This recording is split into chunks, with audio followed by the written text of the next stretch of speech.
குட்கா விவகாரம் தொடர்பாக திமுக செயல் தலைவர் மு க ஸ்டாலின் தலைமையில் கோவையில் கண்டன ஆர்ப்பாட்டம் நடைபெற்று வருகிறது. நேரடி காட்சிகளை பார்த்துக் கொண்டிருக்கிறோம். ஆர்ப்பாட்டம் ஆர்ப்பாட்டம் திமுகவின் ஆர்ப்பாட்டம். நீதி வேண்டும், நீதி வேண்டும், உண்மையான நீதி வேண்டும், நேர்மையான நீதி வேண்டும். விடுதலை செய், விடுதலை செய். திமுகவின் நிர்வாகிகளை உடனடியாக விடுதலை செய். நாறுதப்பா, நாறுதப்பா,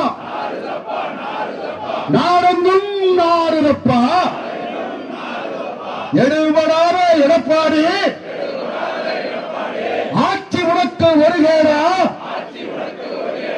நாளை அமையப் போவது எங்கள் ஆட்சி. குட்கா விவகாரம் தொடர்பாக திமுக செயல் தலைவர் மு க ஸ்டாலின் தலைமையில் கோவையில் கண்டன ஆர்ப்பாட்டம் நடைபெற்று வருகிறது. செய்தியாளர் சுரேஷ்குமார் இணைப்பில் வந்திருக்கிறார். கூடுதல் விவரங்களை கேட்டு பெறலாம். சுரேஷ்குமார், திமுக தரப்புல முன்வைக்கக்கூடிய கோரிக்கை என்னவா?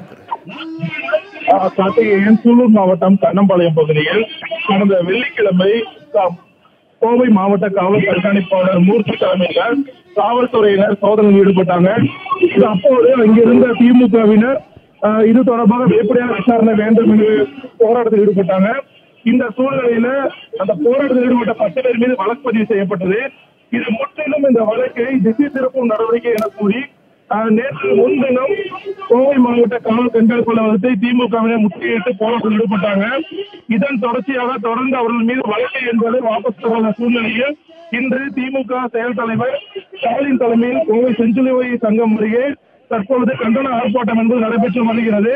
இதில் இந்த குட்கா ஆலை விவகாரம் தொடர்பாக வெளிப்படையான விசாரணை வேண்டும். இது போன்ற திசை திருப்பும் நடவடிக்கையில் ஈடுபடாமல் திமுகவின் மீது போடப்பட்டுள்ள வழக்கை வாபஸ் பெற வேண்டும் என வலியுறுத்தி சட்டமேல் விவரங்கள் கோஷங்களை எழுப்பி கண்டன ஆர்ப்பாட்டத்தில் ஈடுபட்டு வராங்க. இந்த ஆர்ப்பாட்டத்தில் கிட்டத்தட்ட ஆயிரக்கணக்கான 10,000க்கும் மேற்பட்ட தொண்டர்கள் பங்கேற்றிருக்காங்க. அதுபோல செயல் தலைவர் ஸ்டாலின் உட்பட முன்னாள் அமைச்சர் ஆர் ராசா மற்றும் பொங்கலூர் பழனிசாமி ஆகியோர் கலந்திருக்காங்க. இந்த குட்கா விவகாரம் தொடர்பாக வெளிப்படையான விசாரணை கோரி அவர்கள் ஆர்ப்பாட்டத்தில் ஈடுபட்ட திமுகவினர் 10 பேர் மீது வழக்கு பதிவு செய்யப்பட்டதா சொன்னீங்க. என்னென்ன பிரிவுகளின் கீழ் இந்த வழக்கு பதிவு செய்யப்பட்டதா உங்க மேல? அன்றைய தினம் இந்த போராட்டத்தில் ஈடுபட்ட திமுகவினர் வெளிப்படையான விசாரணை வேண்டும், சிபிஐ விசாரணைக்கு நீதிமன்றம் உத்தரவிட்ட பிறகு இது போன்று மாவட்ட காவல் கண்காணிப்பாளர் அலுவலகத்தில் சோதனை நடைபெறுவது என்பது இந்த சிபிஐ விசாரணையை முற்றிலும் தொய்வை ஏற்படுத்தும் என வலியுறுத்தி தான் அவங்க போராட்டத்தில் ஈடுபட்டாங்க. இந்த சூழல்ல அவங்க போராட்டத்தில் ஈடுபட்டது முற்றிலும் எங்கள் சோதனையை தடை செஞ்சதாக, அதாவது தங்களை பணி செய்ய விடாமல் தடுத்ததாகவும் பொதுமக்களுக்கு பங்கம் விளைவிக்கும் வகையில் பொது இடங்களில் கூடி ஆர்ப்பாட்டத்தில் ஈடுபட்டதாகவும் மற்றும் இந்த சோதனை நடைபெறாமல் அரசு ஊழியர்களை வேலை செய்ய விடாமல் தடுத்த உள்ளிட்ட கிட்டத்தட்ட 8 பிரிவுகளில் இந்த வழக்கு என்பது அந்த 10 பேர் மீது போடப்பட்டது. இதில் 7 பேர் கைது செய்யப்பட்டிருக்காங்க. அதில் முன்னாள் பேரூராட்சி தலைவர் முருகேசன் உட்பட 7 பேர் கைது செய்யப்பட்டிருக்காங்க. எம்எல்ஏ ராசார்த்தி உட்பட 3 பேர் தொடர்ந்து தேடப்பட்ட நபராக காவல்துறை அறிவிச்சிருக்காங்க. இந்த சூழ்நிலையில அவர் முன்ஜாமீன் கோரி நீதிமன்றத்தில் மனு மற்றும் தாக்கல் செய்திருக்கிறார். அன்புள்ள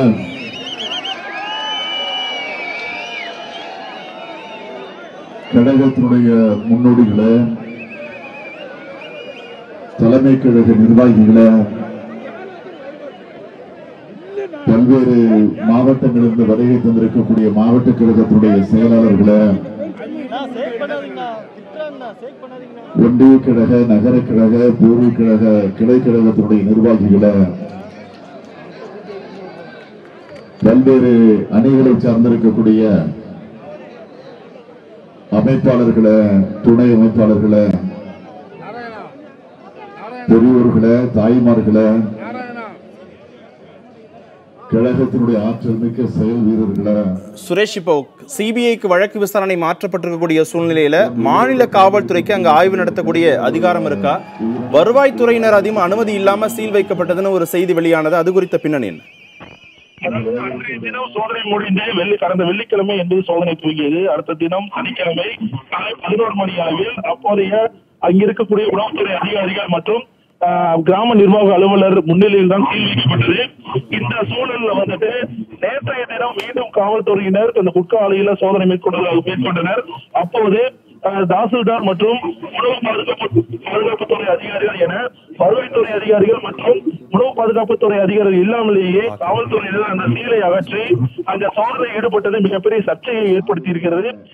இந்த சூழ்நிலையில் தொடர்ந்து அந்த சிபிஐ விசாரணை உத்தரவிட்ட பிறகு இது போன்ற வழக்கை நீங்க விசாரிக்கலாமா என்று மாவட்ட காவல் கண்காணிப்பாளரிடம் நாம் முன்வைத்த போது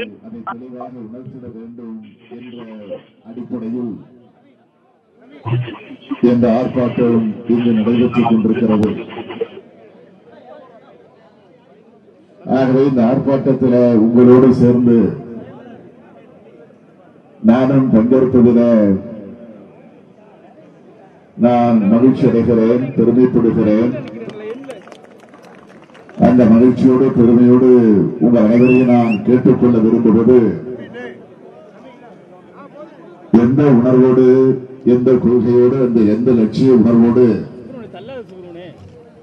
இதிலே நாமெல்லாம் பங்கேற்று நம்முடைய உணர்வை வெளிப்படுத்திக் கொண்டிருக்கிறோமோ அந்த உணர்வு வெற்றி பெறக்கூடிய வகையில் தொடர்ந்து நம்முடைய பணி இருந்திட வேண்டும் என்ற உறுதி எடுத்துக் கொள்ளக்கூடிய நிகழ்ச்சியாக இந்த ஆர்ப்பாட்டத்தை நாம் ஒவ்வொருவரும் பயன்படுத்திக் கொள்ள வேண்டும் என்று நான் உங்களை கேட்டுக்கொள்ள விரும்புகிறேன். இன்றைக்கு குட்கா பிரச்சனைக்காக ஒரு போராட்டத்தை இந்த கோவையில நடத்த முன்வந்திருக்கிறோம் என்று சொன்னால், ஏதோ கோவையில் இருக்கக்கூடிய இந்த பகுதியில் இருக்கக்கூடிய மக்களுக்காக மட்டுமல்ல, ஒட்டுமொத்த தமிழ்நாட்டில் இருக்கக்கூடிய மக்கள் அனைவருக்கும் சேர்த்துத்தான் இந்த போராட்டம் இந்த கோவையில நடைபெற்றுக் கொண்டிருக்கிறது என்பதை நான் முதலில் தெரிவிக்க விரும்புகிறேன். மக்கள் நல்வாழ்வுத்துறை அமைச்சர் என்று சொன்னால் மக்கள் நலனை பேணி பாதுகாக்கக்கூடிய துறை அந்த துறை. மக்களுக்கு ஏதேனும் நோய் ஏற்பட்டால், மக்களுக்கு ஏதேனும் சிகிச்சை வழங்க வேண்டும் என்று சொன்னால் அதற்கென்று இருக்கக்கூடிய துறைதான் மக்கள் நல்வாழ்வு துறை என்பது. ஆனால் அந்த துறையினுடைய அமைச்சராக பொறுப்பேற்றிருக்கக்கூடிய குட்கா விஜயபாஸ்கர் அவர்கள் என்ன செய்திருக்கிறார் என்று கேட்டால், போதைப் பொருளை விற்பதற்கு, அதுவும் சாதாரண போதைப் பொருள் அல்ல, புற்றுநோய் வரக்கூடிய ஒரு கொடிய நோய் வந்தால் அந்த நோயை தீர்க்க வழியே கிடையாது. ஆக அப்படிப்பட்ட கேன்சர் என்று சொல்லக்கூடிய அந்த புற்றுநோய் வரக்கூடிய அந்த கொடிய நோய்க்கு காரணமாக இருக்கக்கூடிய போதைப் பொருள் தான் அந்த குட்கா. ஆக அதை தடை செய்து பல ஆண்டுகளாக இருக்கிறது. அப்படி தடை செய்யப்பட்டிருக்கக்கூடிய அந்த போதைப் பொருளை, அந்த குட்கா பொருளை நம்முடைய தமிழகத்திலே சுதந்திரமாக விற்பதற்கு,